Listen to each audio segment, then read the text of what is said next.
Hello, everybody, and welcome to Season 2, Episode 11 of the 10th Divine podcast. This show connects fans and players of the Elder Scrolls games to the community at large. I'm your host, Crown-ESO, and I am here with the Breakfast Club's third course, the Multi-Platform Masters, the Loreseekers-ESO's newest host, and longtime community member, Minuitpro. How you doing today? I am doing lovely. How are you? I'm doing great.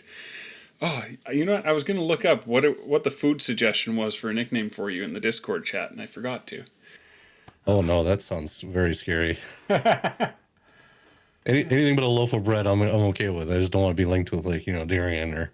Yeah. Pancakes, I believe, was Katie's suggestion. So it was bacon, toasted peanut, bacon, toasted peanut, and pancake. And pancakes. Yeah. I made those for myself this morning, so it'd be fitting. Nice. Anyways, how are you doing today? How's the week been? Me over here. Oh man, this week's been nuts. It's been under 0 degrees since 7 p.m. on Thursday.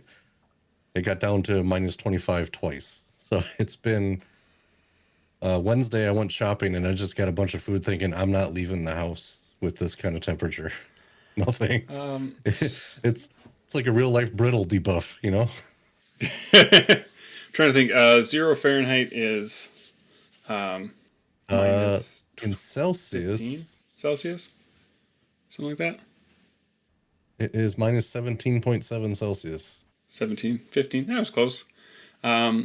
Minus 25, which is what it got down to in the evenings, is minus 32, give or take. Nice. So it was about that temperature here yesterday and the day before. With the wind, it did get that cold. With the wind chill, it was minus 31 and 34. Today's a bit warmer. It's with the wind chill, it's minus 30. And I'm just like, so you're not going out either, then? No, I went and did some volunteer work this morning, but yesterday I worked for all of 4 hours, and even in my heated shop, it wouldn't warm up. I'm like, this place doesn't need to be organized this bad. I'm out of here. Right. Called it a day. Just tiptoe away. Yeah. So I am. Other than that, just employment this week has been kind of nuts. We got vacation coming up where I'm going to be heading down south for a couple weeks, and seems like every time that happens, people are like, okay, we got to talk to Matt. Talk to him. What's he up to? What do we need? What can we get off our list, or get out of the way before he's gone for a while? So, isn't it funny how that works? Eh? All of that. Yeah. It's like, I'm glad I feel needed, but geez, people. You could spread it out through the rest of the year. I don't need it all right now. Yeah. Yeah, and I got friends saying, just imagine what your email box is going to be like when you get it. It's like, why are you going to be rude like that? I don't want to think about that. Like catch up after my time off. It's always been the running joke in our household. You go back to work to get relaxation from your vacation, and then you often regret going on vacation because of how much work you have to do when you get back. Yeah, that's I don't mind that so much, but my boss calls the reacclimation period the sadness, because he says it always takes like 1 or 2 days for the sadness to like get back down to employment level or work level, where you're like, yep, I'm now I can deal with everybody again, because it was too nice not having to. Mm-hmm. So both of your co-hosts have been on the show in the past with the former host of this show on the first season, and I've been trying to get those two as a pair on for almost a year now that I've been running the show. But I think Bacon is scared that if she came on the show, she'd somehow end up on a third podcast under her hat, because she's on the PlayStation Loreseekers podcast, she's on the General Guild's podcast, and technically, because I'm the Xbox guy, this makes this the Xbox podcast for the Loreseekers. Sure. So I think that's it. I think she's just scared that she's gonna end up on a third podcast, so she's like, nope, can't go on the show. That's my theory. And he's very diligent on the PlayStation one. That Snug Pod every Sunday. It's like they are right on the money, but trying to get those two, I mean, even for me, trying to get those two together to like deliver content for Loreseekers is sometimes you just gotta like rope them and tie them to a chair and okay, let's do this. Right. So before we get into regular show items, this is episode 11, and I just want to say 11 is one of my favorite numbers. And I had hoped to do something a little bit different for the 11th episode, just like I did on the 7th, where I interviewed my kids for the show. But life has been super busy and distracting me from the things I want to do with the show. So, Minwi, what is your favorite number? My favorite number is 55. 55. Why is 55 your favorite number? Well, it's got good symmetry. It's been the miles per hour speed limit on highways here forever. And I think it looks good on sports jerseys. So I just been rocking that number. It Nice. seems to do well. So yeah. I don't use it like in game or, things of that nature. I never like plugged them in digitally anywhere. It's just been like my real life number that I just liked. So. Yeah. You got one in particular? It's 7 and 11. So both of those equally, huh? Yeah. They also rhyme with my real name. And sure. Okay.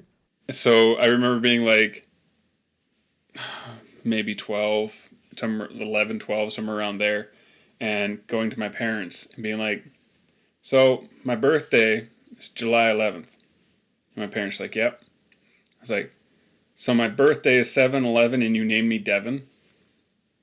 Yeah, right. And they're like, oh, that all rhymes. Easy to remember.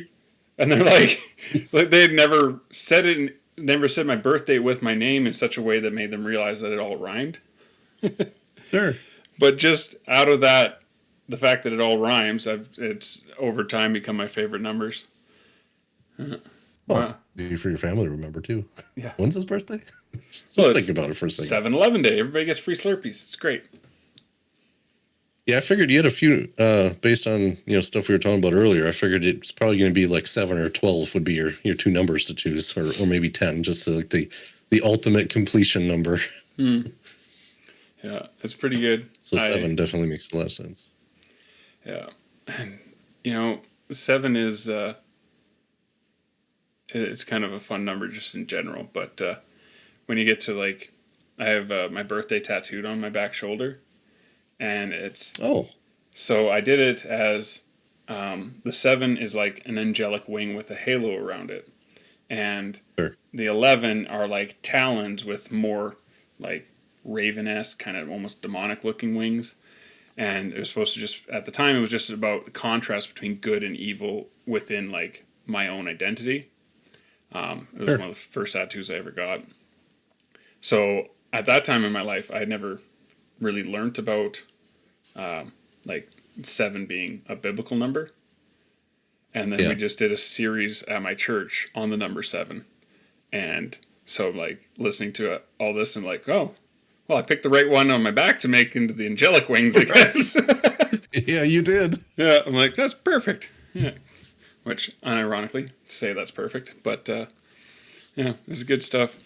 What have you been getting up to in game recently? Have you been checking out the PTS? You do PTS stuff, right? I definitely install it.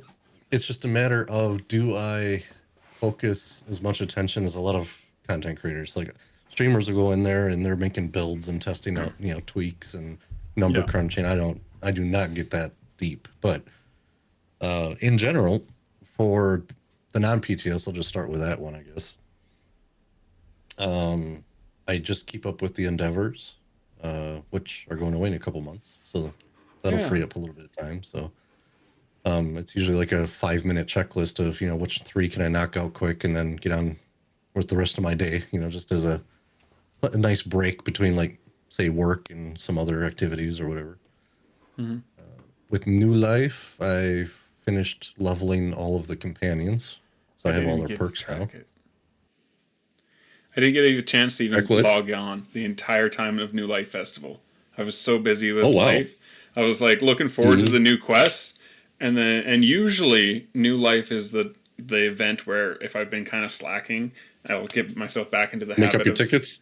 Yeah, get tickets and like actually like get into the game on a regular basis and do stuff. And for the first time in almost 10, like, I don't know, it's been 8 years I think we've had New Life, because it wasn't the first couple years that we had it. Yeah, this will be the first time since I like actively was playing the game, where New Life wasn't like my uptick in activity. It's kind of sad. Sure. Well, that's okay. Real life be calling sometimes, you know. Yeah. Anything else? Yeah, the only companion I didn't level is Bastion because he hates cheese, and that's not allowed. That's a big no-no for me. I'm from central Wisconsin, so we are the cheese state. You do not knock cheese. He gets... I did his quest just to enjoy, you know, the story and see what he was all about. But after that, I'm like, nope, dude, you're... No way. You're parked. That's funny. Would you put him as a house guest? Yeah, I should put him in a cage. I used to put Tithys in a cage because I was so sick of him talking about Vivek all the time. So, when housing first came out, I had one of those cages, and then I put a like one of those sensor bonfire things underneath him. I just had him in there roasting. It's like, yeah, now what? But That's awesome. That's just me being petty because he always talked about, you were there at the choral, you know, like, shut up, Tithys. Like, heard this voice line 800 times already. Every once in a while, when Bacon is actually available, we run some Infinite Archive. Usually it's just like we just do the one arc to get the daily finished and then whatever else. But I got an achievement. Every so often you get little achievements like, oh, you know, I finally picked the last verse of this collection or whatever. And it's like, well, that's kind of cool. I still haven't touched out that archive. Ooh. I've never touched it. It's an acquired taste. Like, it's, what are we doing in here? Oh, that hurts. Oh man, this ramps up, or, you know. But when you're just doing it casual with a friend or just chilling with some music on or something, it's kind of a nice grind, I guess. You don't know exactly what you're doing with which creature is going to show up necessarily, but it affords you some time to just like think about what skills you use constantly and maybe like tune them a little bit or whatever. We both got the emote in the game, which we call Booknado, where it's a tornado swirling with old books and sheets and stuff going around. So being Loreseekers, obviously that was like, we didn't even know. She got it first. Then I had to look up how to do it. That's funny. The person who plays she was just picking, yeah, she was picking verses left and right, just, you know, whimsically. I was reading the description and trying to min-max my setup, you know, for actually making it through the archive better. And it turns out that I needed to like acquire all of these things over the course of time. So finally got that one. One of our either pursuits or endeavors was to run, no, it was the pursuit, run group dungeons. So I asked some people if they just, Fungal Grotto 1 came up on the pledges. I'm like, hey, you just want to go crank out Fungal?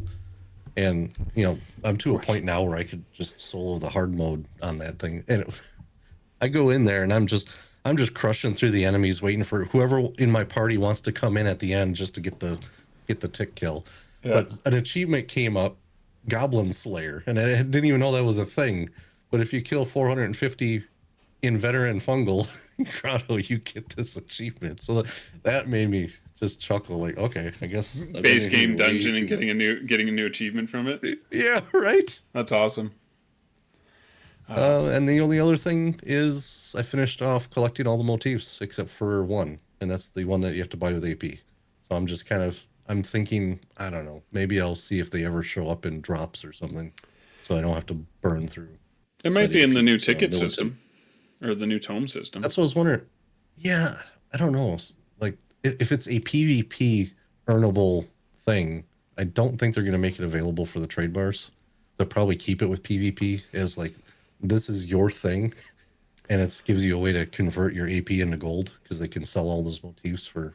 I could see it being if we end up with a season that's focusing on PvP, then I could see it being like the end of the paid tier or something of the battle pass. That would make sense. Cyrodiil's a grind. I want to get to Grand Overlord at some point, and I know that once I hit that mark, I'll have so much AP in my bank that I won't know what to do with because it's like, what, 64 million AP you have to earn? Give or take if you use the little cheat rank scrolls and War Tort and all that kind of stuff. But I've got maybe 10 million laying around, and I have this itch in the back of my head every time something comes up. Like, I wonder if I'm going to need that at some point. I'm going to just hold off. And something cool is coming, and I'm going to need it to burn, to buy something really sweet in this game.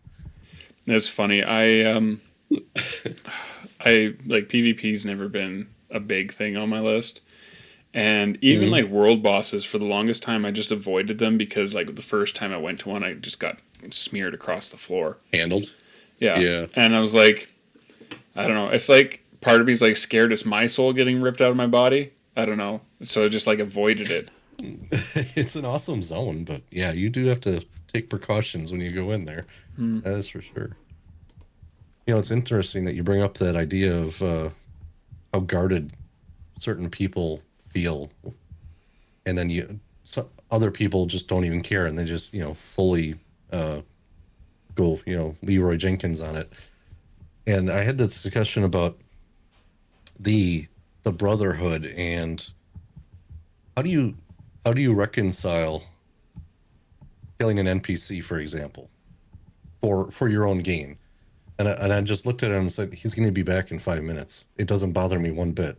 If he never returned to Tamriel, to Nirn, then I would care a lot. But the fact that he'll be back in a couple minutes, there's no guilt whatsoever. Yeah. And I feel the same way about dying. Once you've been killed enough times where you're starting to get used to it, especially in PvP, you're like, it's just part of the game. You just deal with it, and it's like rebooting.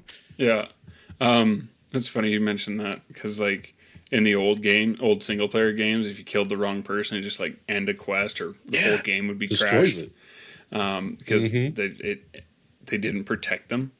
I myself had, even though my wife bought me the Oblivion remake as soon as it dropped, but I have barely gotten my character out of the sewers. How about yourself? Did you get into the remake for Oblivion at all this past year? I never played the original, so I did buy the remake. Oh, nice. I played it for a few hours and enjoyed it. But I was so overwhelmed with like, go over here. What's this? And go over here. And it's almost as bad as ESO for a new player. Yeah, I ended up at like Frost Spire or whatever, the house that they put in as an expansion, where you can have like your enchanting and alchemy tables and your conjuration circles. And I had no idea what it was. I saw it way over on the horizon. I'm like, I don't know what that is, but I'm going there because it looks cool. So I ended up going over there. And I'm like, okay, so everything in here is wicked expensive. So I'll just use this, console command to give myself gold, because acquiring gold in that game is ridiculous.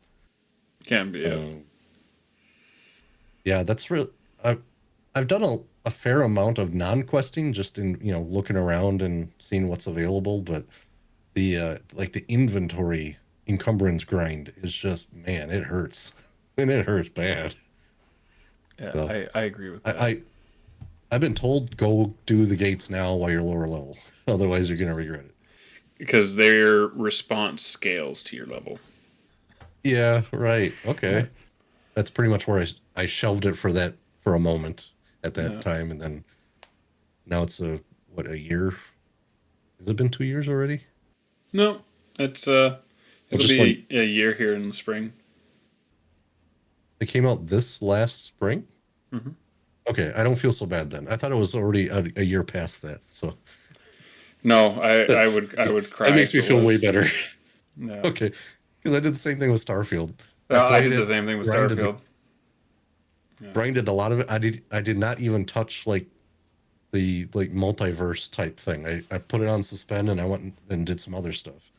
But then life happens. Yeah. And with Starfield, I barely even scratched the surface. It was one of the games I was playing when I was at work up north, and so I was just doing it through cloud on my tablet with my one controller. Oh, okay. And it was like, there's so much to take in because it's like a whole new universe of an IP and stuff. Yeah. So I was like, man, I got to play this on the big screen because I just feel like I'm not really getting the full effect out of it. And it's just never one of the games that I play. Like, it's the Xbox I have here in the office is the only one that can handle it. So, sure, that makes sense. Yeah. I got to a point where I made the most ridiculous ship ever, basically. And then I started building an outpost, and then I found all sorts of glitches, which they've subsequently fixed. But that's what kind of turned me off. Like, I started doing the housing thing. I'm like, oh, this looks so sweet. I'm on this planet, found the perfect spot where I'm overlooking the ocean and all of this cool stuff. And then just like lighting glitches were all over the place. So I do intend to get back to them sometime. I tried to build a base somewhere on Mars. Oh, yeah. Okay. Yeah, I That was was a challenge. out in the sticks, and I was trying to build like a little mini outpost just to test out how it works. Sure. And yeah, I struggled with the program itself. I was just like, I'm not big into housing even for ESO though. So like I like the housing expansion in Skyrim because it wasn't really housing so much. It was pick which section of a house you would like, and then it was like throw. Oh yeah, right.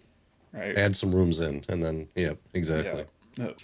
So Minuit, in Elder Scrolls Online, what would you say has been your favorite DLC release, or how are you thinking or feeling about the changes from chapters and DLCs to seasons passes?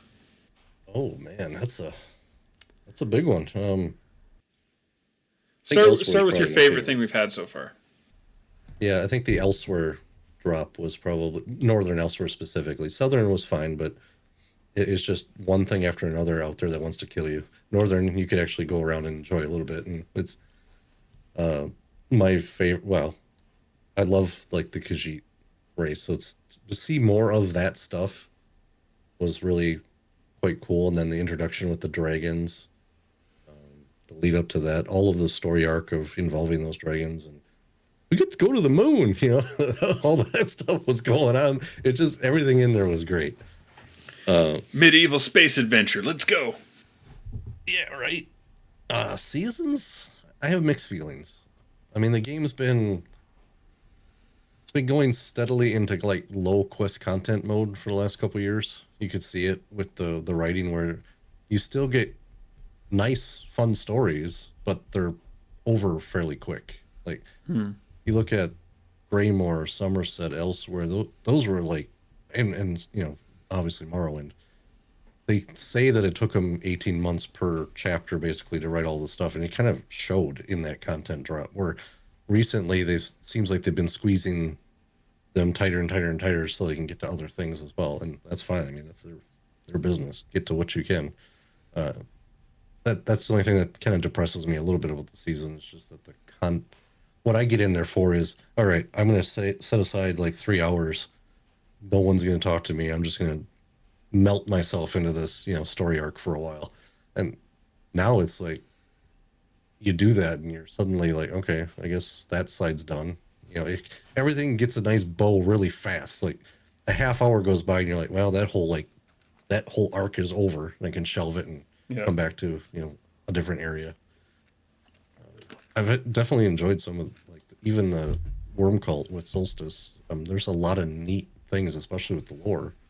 So I'm hoping that if they can just drop that same level of content, but just offset them throughout the year, perfectly fine.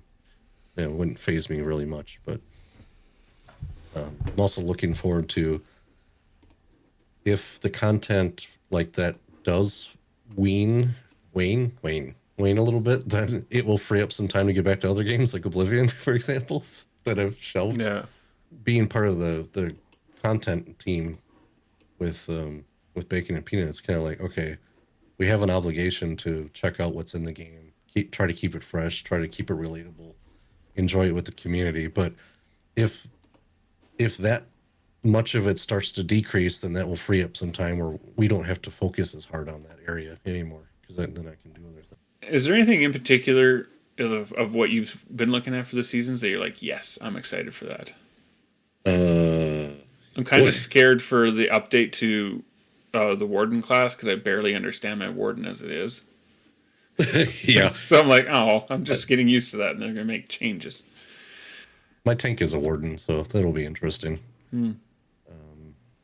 I think the Gold Coast Bazaar is probably going to be the nicest change for me, just out of mere convenience, where If you want a collectible and it's not from a crown crate, that's where you go. You don't have to try to like piece together, okay, which event got me which tickets, when, what do I have to morph, when do, all Yeah. of these decision trees that you've had to blossom through for the last 5 years now go away. And it's just hey, come do some challenges in the game. You'll get some currency. And then whenever you feel like it, you can just open it up and see what's available. Yeah.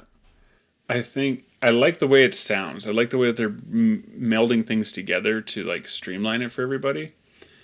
I think in season 1, because we start with season 0, season 1, I'm curious about the Thieves Guild stories and quests that they're adding. And then it just says Shiro Gorath. So, Oh, right. and I don't even remember them like mentioning it in that first live stream, that anything about Shiro Gorath. So then I did like, there was like a questionnaire after the stream, and I did that. And it's like, which of these things are you most excited for? And it listed off that, and I was like, I watched that twice. I don't remember them saying anything about that. So do you think Shiro Gorath is going to be more stuff in Cyrodiil, or do you think it's going to be something somewhere else? No, I think it's gonna be somewhere else. I don't know to what extent, but I did get some extra information ahead of time that Sheogorath was going to be coming. I don't know if they want to commit to the whole ball of wax without it being like prepped and ready for the season. So that's probably what I'm thinking is they're just going to hold off until that content's ready to hit PTS to flesh out and bug fix and all that kind of stuff. But I'm pretty sure that they're doing Thieves Guild and Brotherhood, where there's going to be a little extra pieces to both of those. And in the back of my mind, I was thinking, man, it might be kind of funny if Shio Gorath was getting involved with either of those guilds. Like, he doesn't give a crap about gold, but boy, could he have some fun with Sithis, right? To, like, mess with, that whole nomenclature of the game. I don't know, pick on Argonians, or I don't know what he would do, but he's just so off the wall. Yeah. Doesn't really fit the... I feel like keeping your hopes low means that you're more likely to be surprised too, right? So, yeah, right. Was there anything about seasons that like seemed off-putting to you, or like you're hesitant about? From Zos's point of view, no. Over the last 6-7 years, it seems like Microsoft has got its face in everywhere and says you shall be on an agile development platform no matter what you do. So and they think it's better. I think it's not. I think it's just all it is an excuse for letting your product be QA'd by the users instead, which I don't like the agile framework, and that's basically what seasons are, is agility. Let's crank something out, and then if it's broke, so what? We'll fix it. It's fixing is cheap. Long development is expensive, so therefore we're a business and we'll do it cheap. Yeah, I understand that. I being totally like... get it. But from the end user point of view, I'm frustrated with it. Take as long as you want. Take 2 years off. Build something really, crazy good, and then I'll blow my socks off.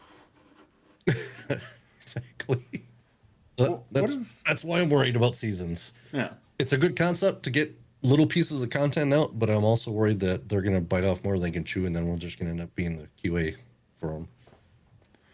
Yeah, that's one of the reasons why I know some people don't do PTS stuff. It's like, that's not my job. Right. Yeah. Yeah. So I get it. Of all the subsystems we have now in the game and all the other aspects, what's your favorite subsystem we've gotten? From a lore seeker point of view, from a lore bit point of view, it's definitely Antiquities. The little snippets of fun culture and references to things that you get from that are just, man, it just makes me happy. Every time I dig up something new, I'm like, okay, what does this guy think it is? Now you have to wait till you get 3 of them to get the final answer, but that's been a lot of fun. I also really enjoy Antiquities. Antiquities. I have a hard time saying the word, but I like it. Within the Lore Seekers, what is your role as part of the guild? I'm officially titled as the community manager. We've had a couple in that, but they've disconnected themselves from that role, even though they may still wear the badge.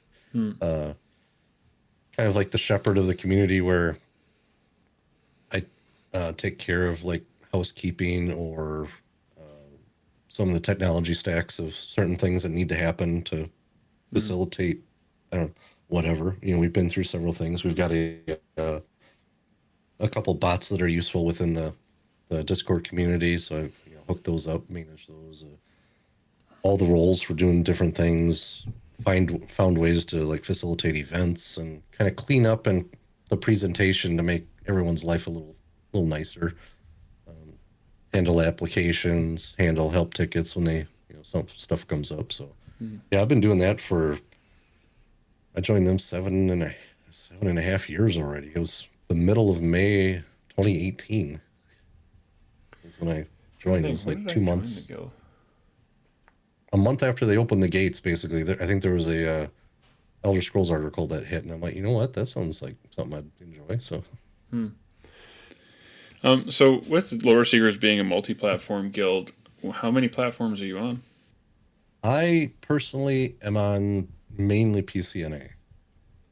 I do have some baby alts on PCEU, and I had some close friends that I played on Xbox with, and I got my account up to, I think, about CP 750. Yeah. PCNA is where most of my time goes. Nice. I have not tiptoed into other platforms. I live on Xbox. I made a joke with another Xbox player that I had on the show for a housing episode where it's like, if I would have never bought an Xbox and just saved the money from the monthly subscriptions I have to pay to play the games on Xbox, because it's an additional cost on top of everything else, I probably could have bought a decent computer by now. Oh, sure. It's like, I get that. I don't even want to think about how much I've cranked into the Crown Store, for example. Yeah, I hate Shiver. Don't do math, kids. Don't do math. That's your life lesson for this episode. You don't get another one. Don't do math about your hobbies. It's not okay. Just either if you got food on the table and your bills are paid, don't worry about what's getting spent on your hobbies. Don't do that math. You'll feel bad about yourself.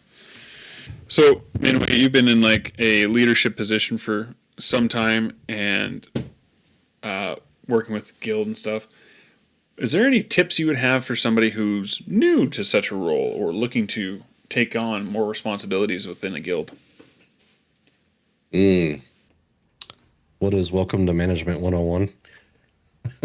Yeah, pretty much.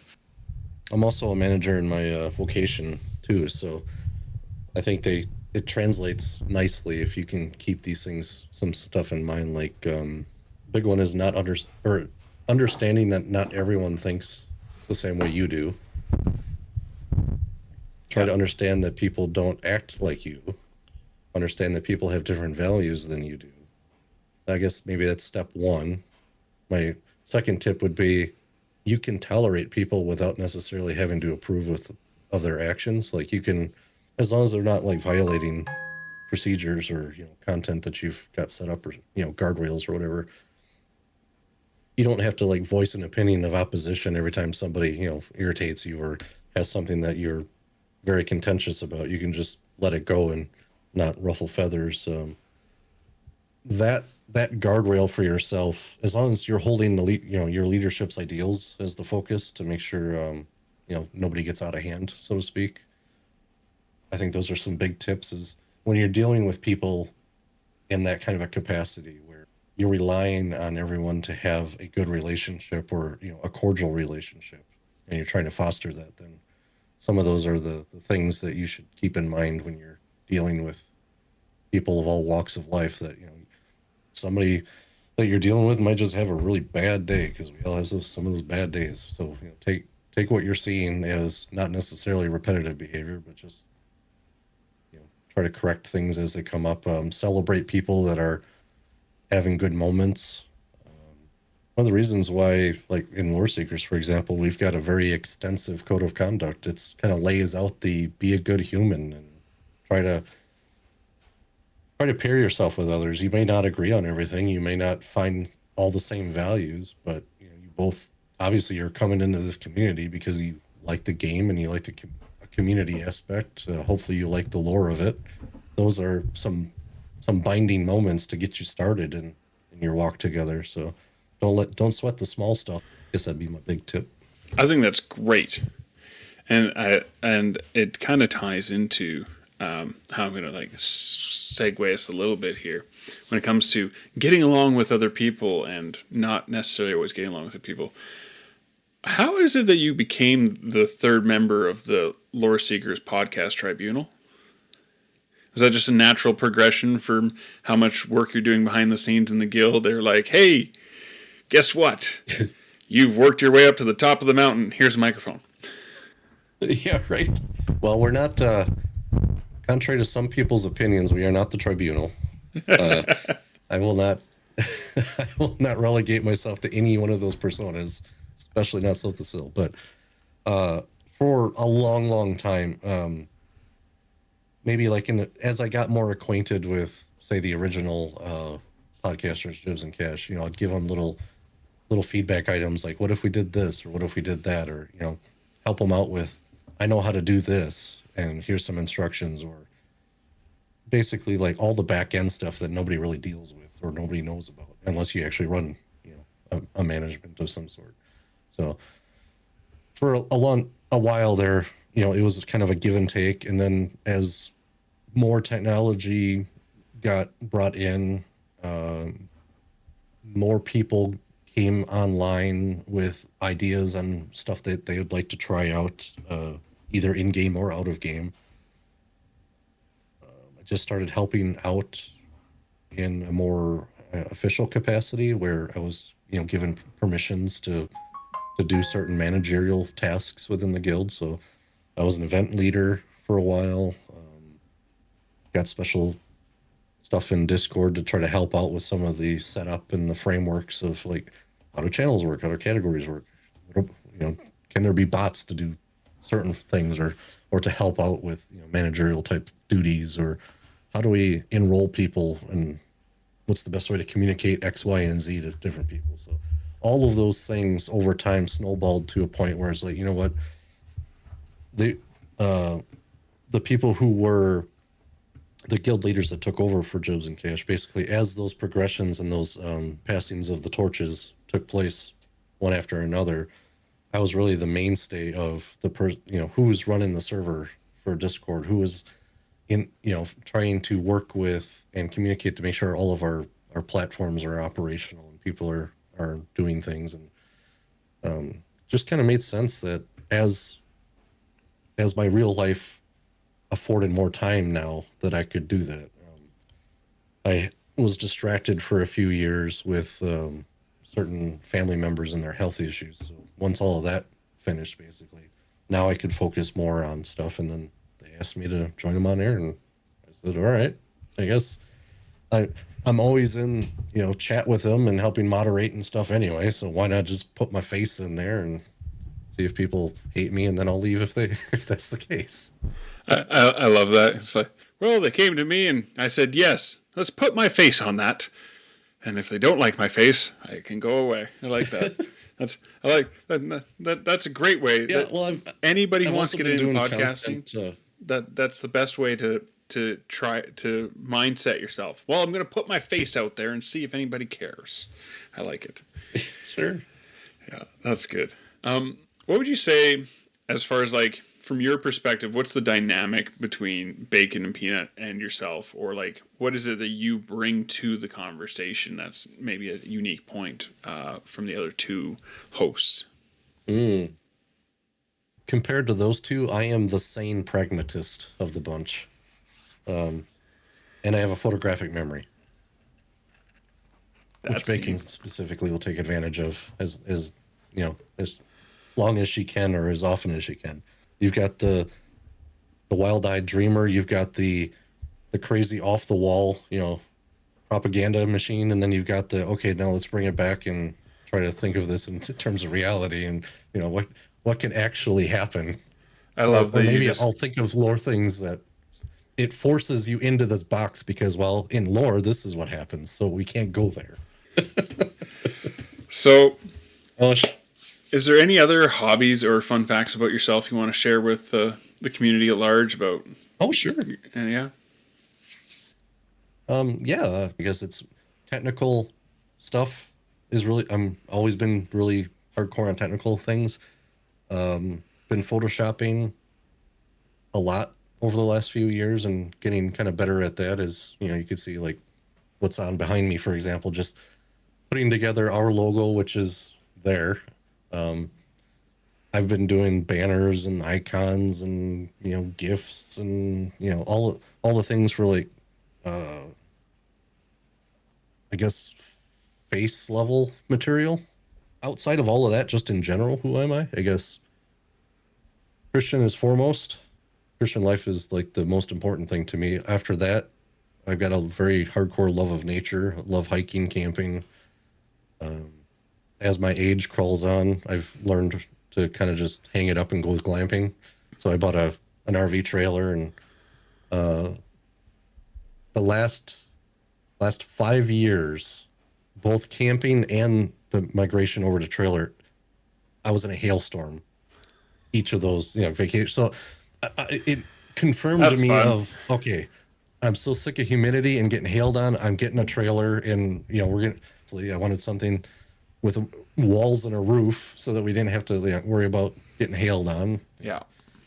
That's kind of why I went that direction. But just being able to take it anywhere I want and drop it in nature someplace was really the key to that. Is like I just love being able to like go to a lake and just there. Now I'm at a lake. I can throw a hammock up in the trees. I know that I can come inside and watch TV if I wanted to, or I could play cards, or, you know, cook something, whatever the case may be. Having something where the wind doesn't make the walls fall down is definitely a game changer in camping. Yes. The year prior to me buying the trailer, I was propped up on a picnic table with the screen tent behind me pushing into me because I was trying to hold it back from the gale force wind that was whipping off the lake. And it was bent in like this, where I was, you know, the only thing stopping it from collapsing basically onto the picnic table. So I looked out as it was raining and pouring and whatever, and I could hear like little ice chunks clinking off the grill and all of that stuff. And I look out, and my friend's running to the vault toilet because, you know, that's what he does. He abandons me in my time of need. And I thought to myself, it is time for an improvement. I'm an older man now. I don't need to do this anymore. I put in my time. Yeah. I burned my tenure. Yeah. That's right. Yeah. Call me a wuss if you want, but no, we upgraded to a camper 2 years ago as well, and night and day, especially with the toddler.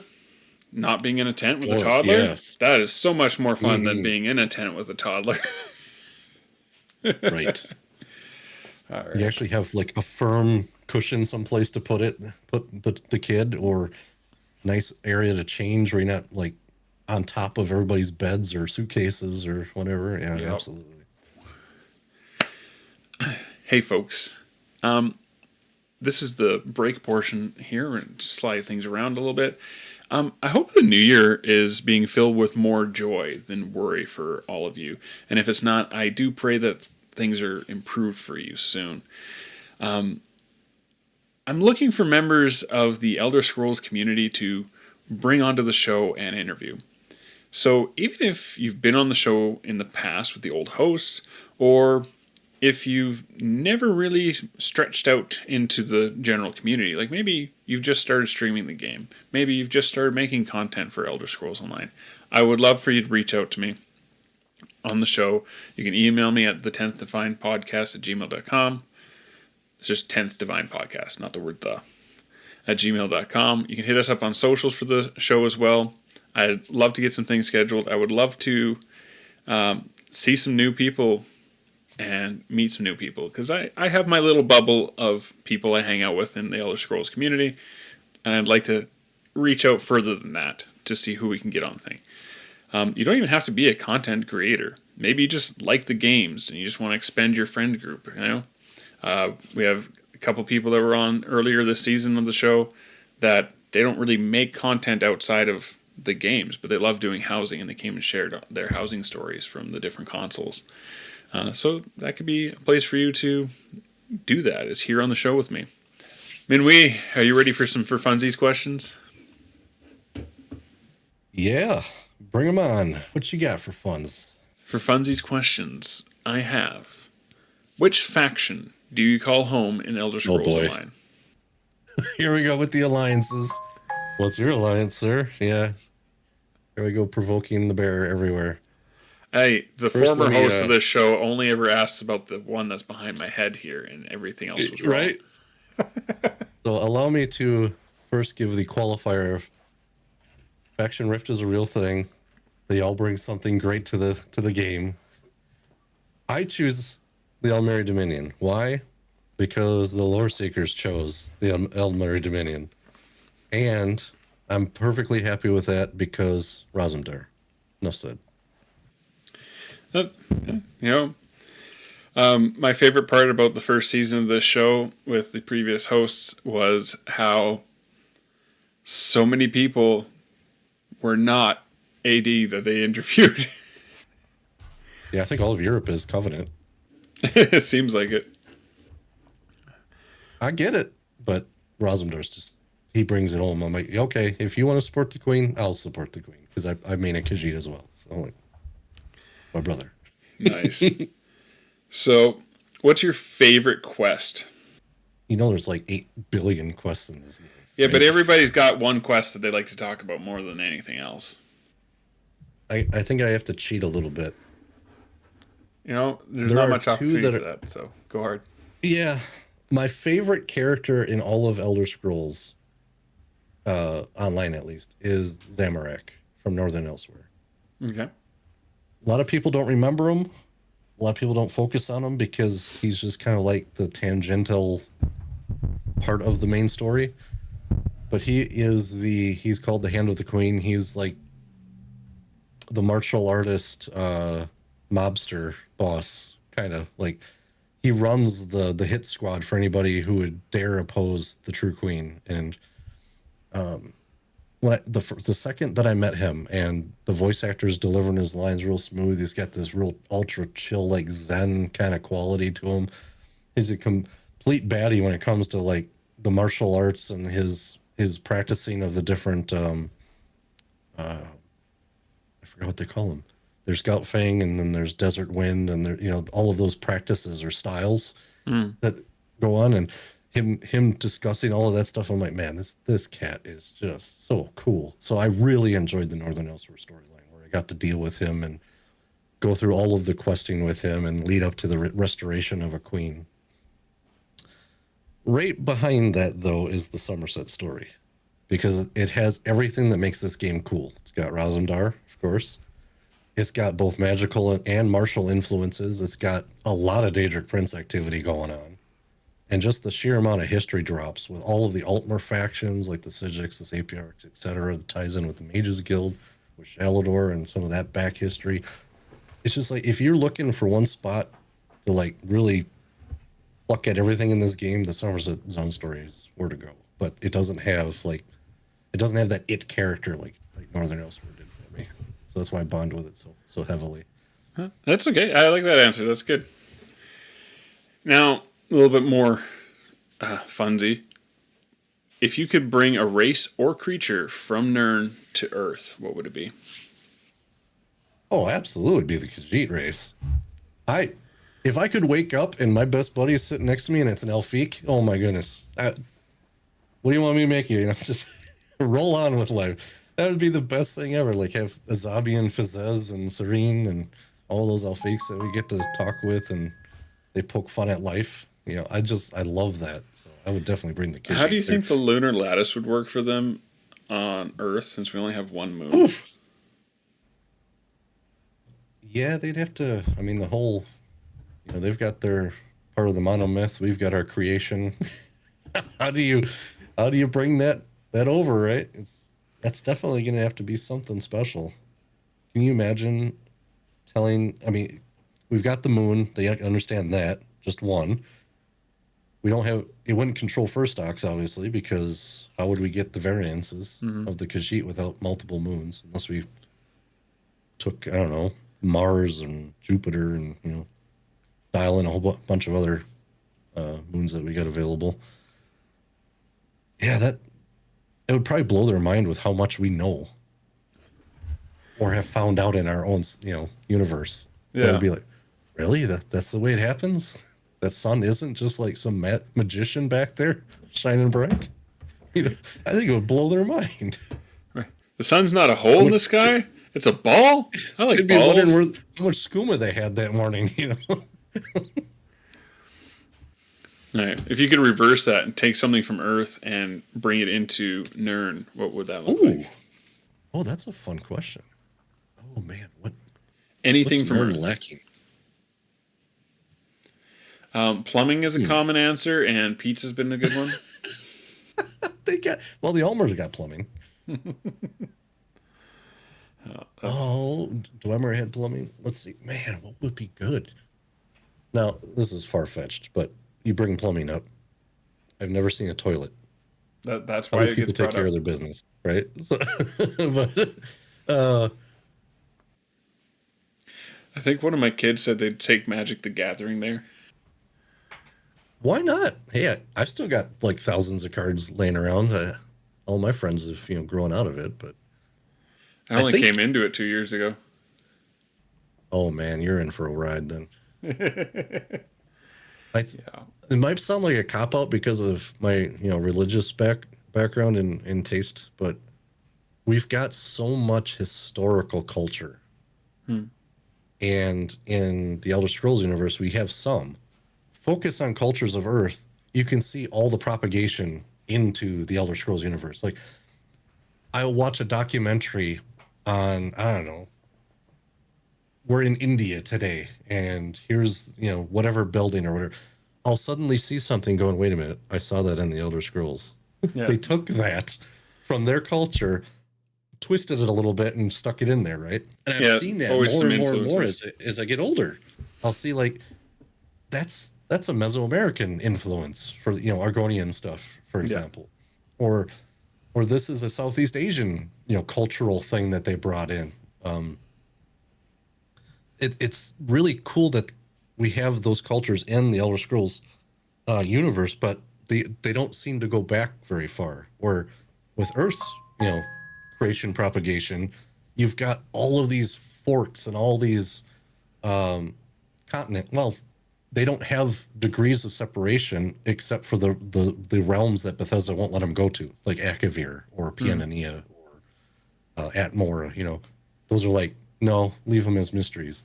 Yeah. I would want to bring in all of the continents to like, so what if, one of those weird monkey people from Akavir showed up over here? What would happen? What would that do to the culture? What if they propagated in the Nemesis Valley and competed with those bird people and all those, I would like to see all of that influence be kind of brought in and swallowed up as a whole to get more history, more variation. Just blow their mind with knowing more about their world than they know. Except for the Nords. The Nords know all too well about the Akavir. They don't want much to do with them. Fended them off twice. Are there any things that you have posited where, like, this one thing, like a technology or something cultural from Earth that you've wanted to see or you think we'd be better off with in Tamriel? Maybe it's because I grew up in oil country, but, like, it would be cool to be able to bring them mechanization. Not entirely like the Industrial Revolution, but like beyond the steam-powered and tonal magics of the Dwemer, bring them, hey, this is what a combustion engine looks like. You want to be kind of choosy because, like, there's some weird stuff that happens when you piss off nature in Elder Scrolls. So, like, you got to kind of be particular about what you're taking from where. But I think that would be kind of cool to, like, have an automobile in the Elder Scrolls, even if it was just like an old Model T, right? Something like that. It'd be fun. All those Dwemer spiders. Yeah. I remember when the swimmable mounts finally dropped, and one of my characters, I didn't even think about it. I logged in on a character and I wanted to go somewhere, and he's running the Dormer Spider. And I get out there and I'm like, man, it's like I'm on a ski-doo out here. It just looks perfectly like balanced, like I'm on this mechanized thing. It's so cool looking. I think it was one of the better quality of life things they did. Yeah, the bringing industry, especially with like the revolution of combustion, man, that would do a lot. Finally kick the Dwemer off their pedestal. Right. So, is there a moment in your gaming history that you wish you could relive for the first time because it was just like such an awesome thing? There are so many of those moments when you're questing where it's like, whoa, but you don't write them down, and you don't really think about, okay, I got through that. I enjoyed that moment, and now I'm on to the next moment, right? With the game. There's one section of content that came up that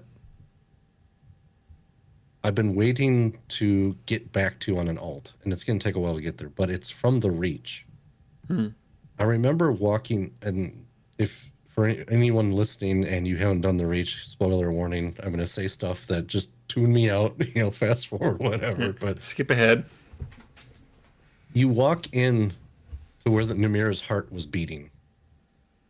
And I don't know if you've done that part yet, but the feeling, I got an absolute feeling in my soul of, holy crap, I'm like, I'm not shaking, but I feel nervous. I feel anxious. I feel like, geez, I shouldn't be here right now. This is really creeping me out, And then later on in that it's either right before it or right after it. I don't remember it until I go back and play it again. But you go to another piece of Oblivion that no other game has touched yet.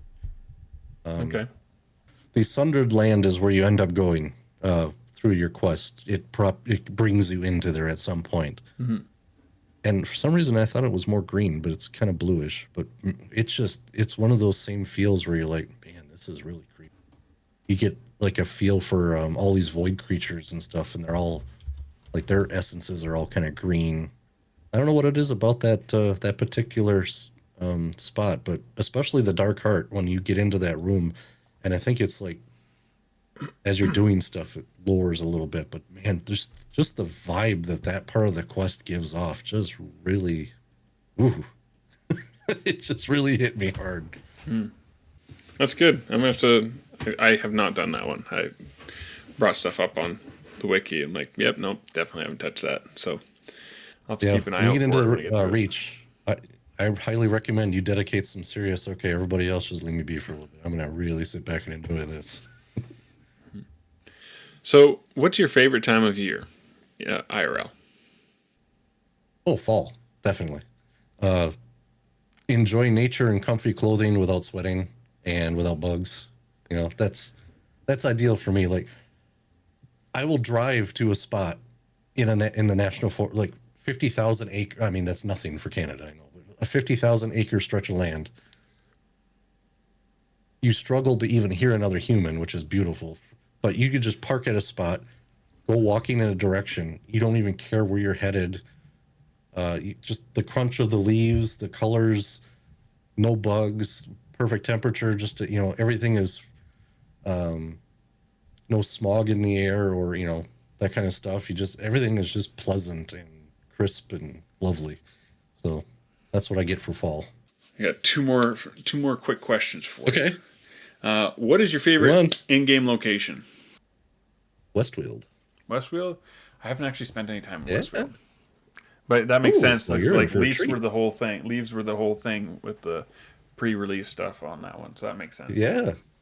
Yeah, you get orange, brown, green leaves everywhere. It's got a nice orange tint to it. Yeah, it's definitely first moment I stood in there, I'm like, my home. It just felt just like fall. That's perfect.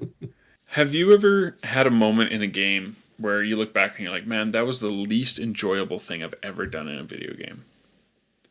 And like, unrectifiably. Like, it's not even like, well, later it was better when I went back to it. No, like, I could never go back to that because this thing sucks so bad. Nothing really. I guess I had a brief moment of it with Tales of Tamriel, or Tales Tribute. Tribute. After a few times of playing, I realized just how much luck had to be in the way the cards fell for an outcome to be successful or not. And it kind of turned me off. So I'm like, I really don't play. I haven't played, since. I've somewhere in the upper, tiers of NPC playing against that I just have to get back to at some point, but it really just left a foul taste of, you know what, if these cards fall in the right order, I'm sunk. Like, they go first, they get those cards, I might as well just concede now because, there's nothing I can do to come back from that deficit. And I didn't like that part of the game where something shouldn't be that potent where the first hand could determine this is successor if they just knew how to play the cards. Well, Minwei, thank you so much for coming on today and hanging out with me as my first recording for the new year. I appreciate that. It's good to get to spend some time with you today. Where can our listeners get a hold of you if they wanted to be like, hey, you're awesome and I like you? Sure. Yeah. If that miracle ever happens. I am Minuitpro on basically every platform. I just don't do PlayStation, so I don't have a PlayStation identity of any kind. But, Xbox, Elder Scrolls, I don't know, just you name a platform, Spotify, YouTube, etc. Just Minuitpro's, that's where you go. If you want to know more about Loreseekers for ESO, then you can go to loreseekers.club, and there's some links in there about learning like who we are, and we actually keep tabs on Jibs and Cash a little bit, and we have their stuff on there, like some of the extracurriculars that they have done since ESO. But that'll get you into like joining Loreseekers or at least investigating us, and you can hop onto our Discord and find me there. Perfect. All right, folks.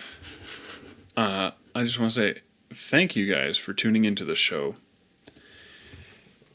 If you've enjoyed it, please let others know. Leave a review wherever you're listening to us. Rating and reviewing the show will help other people find it. And if I see some good reviews where people are like, hey, we like this stuff, I'll be sure to read it out on a show that I've seen it after they're on. That was bad English, but don't judge me for it. Rating and reviewing the show helps people find it, and that's the important part of that message. So please rate and review the show on whatever platform. You can come follow us on various forms of social media, such as Blue Sky, Instagram, Threads, and YouTube. All of that with at 10th Divine Podcast. You can email the show with 10thDivinePodcast@gmail.com. You can find me, Crown ESO, Crown ESS0, in all those places, as well as on Twitch. And if you want to support the show, you can go to ko-fi.com/thepiercefamily, PEARCE.